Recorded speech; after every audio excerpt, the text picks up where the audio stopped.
Yeah, good. You? Very well, thank you. Yourself?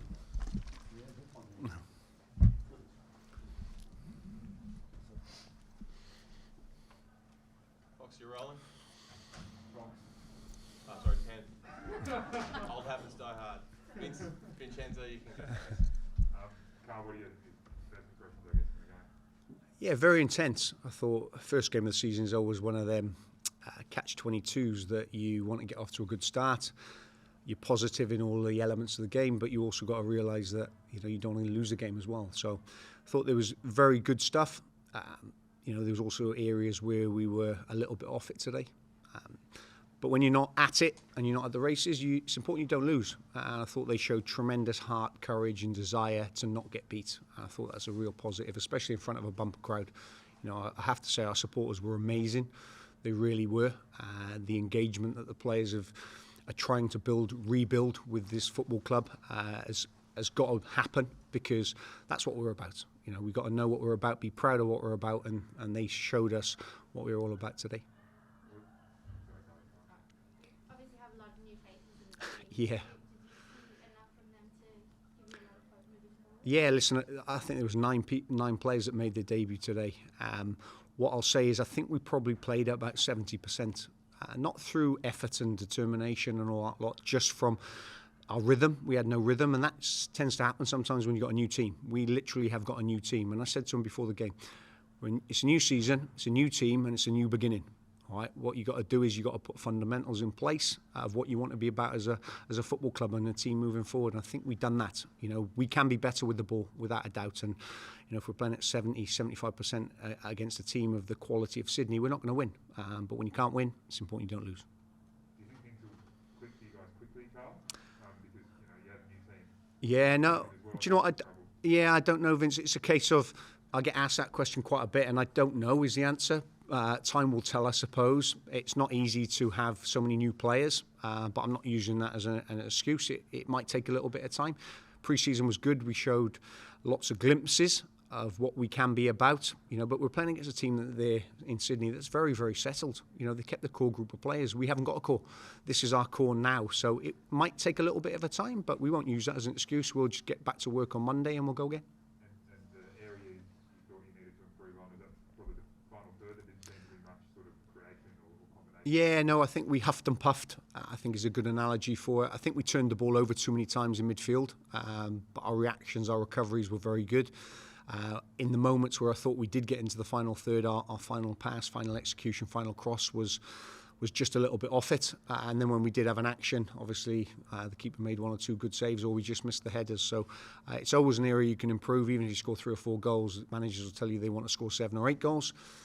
So it will be something that we'll probably go back to the drawing board on. And it's just every week that you play a different opposition, they bring up different problems to you. So whether it's back 4, back 5, back 3, if people want to call it that, you've got to find ways to break down oppositions. And we were unable to do that today.